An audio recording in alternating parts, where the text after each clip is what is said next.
Ayan guys, nagluluto tayo ng gulay. Ayan po, magluluto tayo ng gulay. Natapos na po nating lutuin yung ating pritong isda. Ayan po, kaya po medyo maitim yan para po mas malasa ang ating gulay ay dun po sa pinagprituhan ng ating mga isda na galunggong ang ating gagamitin dyan. Ayan po, ang ating lulutuin.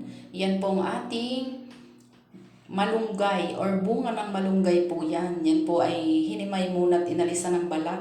Tinalupan po. Tapos ginayat po yung putol-putol ng ganyan. Ayan po ang ating gugulayin. Malunggay po at saka po mamaya lalagyan din po natin yan ng dahon ng malunggay. Ayan po ang ating naprito na kanina bago po tayo nagluto ng ating gulay. Pinrito muna po natin yung isda. Pag pinagprituhan po niyan, saka natin siya ginisa ang ating sibuyas bawang, tapos po nilagyan natin ng konting sabaw at yan po nang kumukulo na ang sabaw, inilagay po natin ang ating mga ginayat or pinutol-putol na malunggay na bunga. Ayan po, bunga po yan ng malunggay. Sa hindi pa po nakakaalam, yan po ay pwedeng ilagay.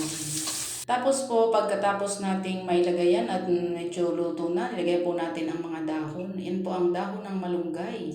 Yan po ang ating ginawang gulay kasi po ngayon ay bawal mo nang magkarne kaya gulay-gulay muna po tayo kasi po ay Holy Week o mahal na araw. Ayan po ang ating gulay.